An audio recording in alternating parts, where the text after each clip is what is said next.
দিব্যশ্রী চ্যানেলে আপনাদের সকলকে স্বাগত।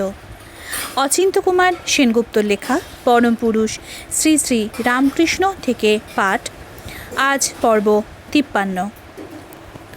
ওম স্থাপকায় চ ধর্মস্য সর্বধর্মস্বরূপিণে অবতার বরিষ্ঠায় রামকৃষ্ণায় তে নমঃ। দক্ষিণেশ্বরে চর পাঠিয়ে দিল কেশব। লক্ষ্য করবে রামকৃষ্ণকে, চোখে চোখে রাখবে, রাত দিন পাহারা দেবে। ঠিক ঠিক খাঁটি কি না না আছে কিছু বুজরুকি। হ্যাঁ, ভালো কথা, বাজিয়ে নাও, যাচাই করে নাও। পরের মুখের ঝাল খাবে কেন? কেন মেনে নেবে শোনা কথা? নিজে এসো, বসো, দেখো পরখ করে, তন্ন তন্ন করে দেখো। কিন্তু পরীক্ষার পর প্রমাণে যদি পরিতৃপ্ত হও, তখন কি হবে? কোন দিকে যাত্রা করবে? 3 জন ব্রাহ্ম ভক্ত এলো দক্ষিণেশ্বরে। তাদের মধ্যে একজন প্রসন্ন। পালা করে রাত দিন দেখবে রামকৃষ্ণকে আর কেশব সেনকে রিপোর্ট দেবে। পোশাকি আর আটপৌরে এমন কিছু ভেদ আছে নাকি রামকৃষ্ণের? সে মনে মুখে এক কিনা? সে কি সত্যি জিতাসন, জিতশ্বাস, জিতেন্দ্রিয়? সে কি শক্তি পরিমুক্ত সঙ্গ? রামকৃষ্ণের ঘরের মধ্যে চলে এলো শতান, বলে রাত্রে আমরা ও ঘরে শোব। বেশ তো, শো না, ঢালাও নিমন্ত্রণ রামকৃষ্ণের। কিন্তু শুবি তো চুপ করে শুয়ে থাক, তা না, কেবল দয়াময় দয়াময় করতে লাগলো। নিরাকার কি না, তাই ঈশ্বরের দয়া ছাড়া আর কিছু চোখে পড়ে না। তার ঐশ্বর্যই তো দয়া। সূর্যের ঐশ্বর্যই যেমন আলো। সূর্যকে যদি আলোময় আলোময় বলা যায়, কিছুই বলা হয় না। নতুন কিছু বল, ডাকার মতো করে ডাক। যে ডাকে শুধু দয়া দেখাতে আসবে না, ভালোবাসায় গলে জল হয়ে যাবে। ব্রাহ্ম ভক্তরা কেশবের স্তুতি আরম্ভ করল। বললে, কেশব বাবুকে ধরো, তাহলেই তোমার ভালো হবে। কিন্তু আমি যে সাকার মানি, আমি যে মা বলে ডাকি। মা যদি নিরাকার করি, তবে অমন কোলটুকু পাবো কি করে? কি করে দেখব সেই সুখ প্রসন্ন বদনের স্নেহময় সুষমা? মা কি আমার সামান্য? মা আমার অন্তরূপিণী, মা আমার কালাভ্র শ্যামালাঙ্গী, বিগলিত চিকুরা, খড়গমুণ্ডা ভীরামা, মহামেঘপ্রভা, শ্মশানালয়বাসিনী। বলতে চাও এমন রূপটি আমি দেখব না নয়ন ভরে? দেখব না তো আমার নয়ন হলো কেন? শোনো কমলাকান্ত কি বলছে, দেখো, শুনতে শুনতে দেখো কিনা চোখের সামনে। সমর আলো করে কার কামিনী, সজল জলদ জিনিয়াকায়, দশনে প্রকাশে দামিনী। এলায়ে চাকর চিকুর পাশ, সুরাসুর মাঝে না করে ত্রাস, অট্টহাসে দানবনাশে রণপ্রকাশে রঙ্গিনী। কিবা শোভা করে শ্রমজ বিন্দু, ঘনতনু ঘেরি কুমুদ বন্ধু, অমিয় সিন্ধু হেরিয়ে ইন্দু, মলিন এ কোনো মোহিনী। এ কি অসম্ভব? ভব পরাভব পদতলে সব সদৃশ নীরব। কমলাকান্ত কর অনুভব, কে বটে ও গজগামিনী? এই রণরামা নীরদবরণীকে দেখব না আমি? আহা দেখো দেখো, শোণিত সায়রে যেন নীর নলিনী ভাসছে। তবুও ব্রাহ্ম ভক্তরা কেবল দয়াময় দয়াময় করে, ঘুমোতে দেবে না রামকৃষ্ণকে। তখন রামকৃষ্ণের ভাবাবস্থা হলো। সেই অবস্থায় আরূঢ় থেকে বললে সেই ভক্তদের, এ ঘর থেকে চলে যাও বলছি। যেন বজ্র ঘোষের আদেশ। ভক্তরা তখন পালিয়ে যেতে পথ পায় না। ঘর ছেড়ে তখন বারান্দায় গিয়ে শুলো। কাঁপতেনও এমনই পরীক্ষা করে নিয়েছিল। যেদিন দিনের বেলায় প্রথম দেখল রামকৃষ্ণকে, ঠিক করলে রাতের বেলায়ও দেখে যেতে হবে। রাতেও এ সূর্য সমপ্রভই থাকে কি না? কোনটিতে চুপি চুপি রইল চোখ মেলে? দেখল এ সূর্যের উদয়াচলই আছে, অস্তাচল নেই। আমাকে শক্ত হাতে বাজিয়ে নিবি, যেমন করে শানের উপরে মহাজনে টাকা বাজায়। ব্যাপারী যেমন তীক্ষ্ণ চোখে দেখে নেয় মালের টুটা ফুটা। ভক্ত হয়েছিস বলে বোকা হবি কেন? বুঝে সুঝে দেখে শুনে নিবি।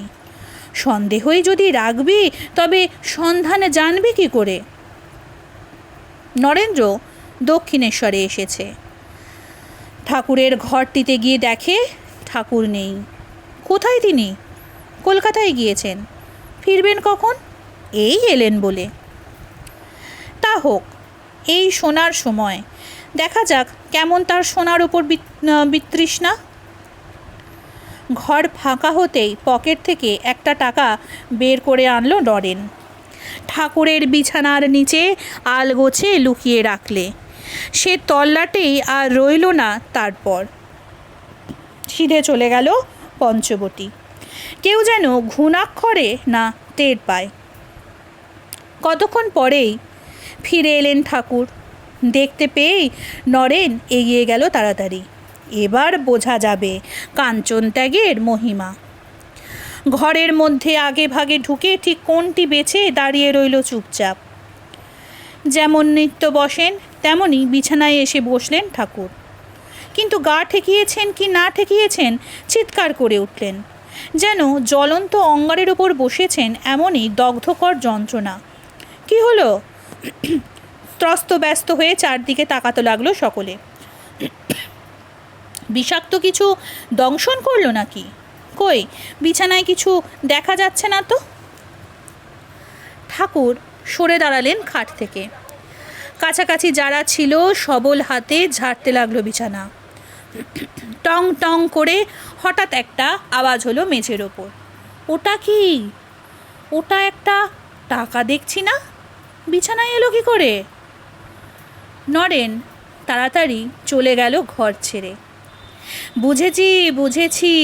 আনন্দে ঠাকুর বিহ্বল হয়ে উঠলেন। তুই আমাকে পরীক্ষা করছিস?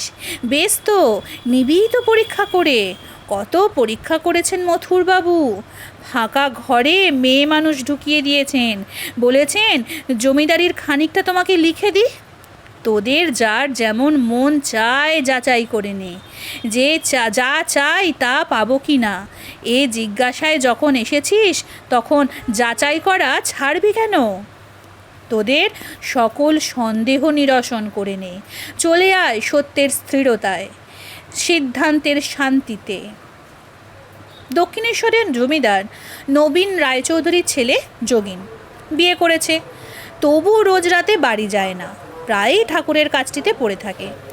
যখন আর ভক্তরা কাছে ভিতে কেউ নেই, তখন ফাঁকতালে ঠাকুরের কোনো কাজে লেগে যেতে পারে কি না তারই আশায় জেগে থাকে।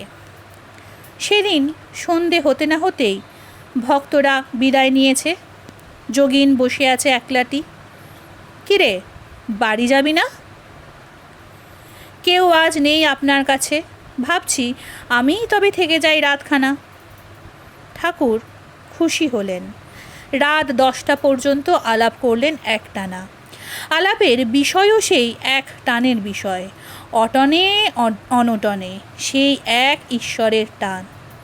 রাত 10টায় জলযোগ করলেন ঠাকুর। যোগিনও খেয়ে নিল কালীঘরে।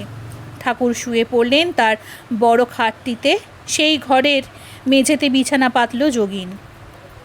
মাঝরাত। ঠাকুরের একটিবার বাইরে যাবার দরকার হলো। তিনি তাকালেন যোগিনের দিকে। অঘরে ঘুমোচ্ছে ছেলেটা। কেমন মায়া হলো ঠাকুরের। ডেকে ঘুম ভাঙালেন না, নিজেই দৌড় খুলে বেরিয়ে গেলেন। একা একা চলে গেলেন ঝাউতলা। খানিক পরেই ঘুম ভেঙে গেল যোগিনের। এ কি, ঘরের দরজা খোলা কেন? ঠাকুর কোথায়? বিছানা শূন্য। এত রাতে কোথায় গেলেন তিনি একা একা? গাড়ু গামছা তো সব ঠিক ঠিক জায়গাতেই আছে। আর তাই যদি যাবে তবে তাকে জাগিয়ে দিয়ে নিয়ে গেলেন না কেন সঙ্গে করে? তবে বোধহয় চাঁদের আলোয় একটু বেরিয়ে বেড়াচ্ছেন। গঙ্গায় ঝিরঝিরে হাওয়া দিয়েছে। কই, গঙ্গার কাছাকাছি কোথাও তিনি নেই তো। যোগিন বাইরে এসে উৎসুক চোখে তাকাতে লাগলো চারদিকে।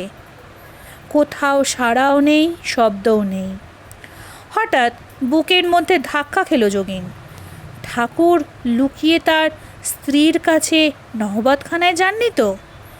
ভয় করতে লাগলো যোগিনের। দিনের বেলা তিনি যা বলেন, রাতের বেলা তিনি তা পালন করেন না? ডুবে ডুবে জল খান? না, এর একটা হেস্তনেস্ত দেখে যেতে হবে। নহবতখানার কাছাকাছি এগিয়ে এলো যোগিন। নিষ্পলক চোখে চেয়ে রইল দরজার দিকে। ব্যাপারটা অন্যায় হচ্ছে, তবু নিশ্চিন্ত না হওয়া পর্যন্ত মুক্তি নেই। দরজা খুলে ঠাকুর বেরিয়ে এলেই দক্ষিণেশ্বর ছেড়ে সোজা বাড়ি চলে যাবে যোগিন। পথ ভুলেও আসবে না এ তল্লাটে।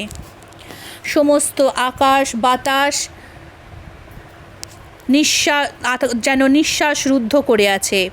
একটি গাছের পাতাও নড়ছে না। উৎসুক এক প্রতীক্ষা মুহূর্তের মালায় স্তব্ধতার মন্ত্র জপ করে চলেছে। যিনি অচ্যুত, তিনি যেন এখনই বিচ্যুত হয়ে পড়লেন। চট চট চটি জুতোর আওয়াজ শোনা গেল।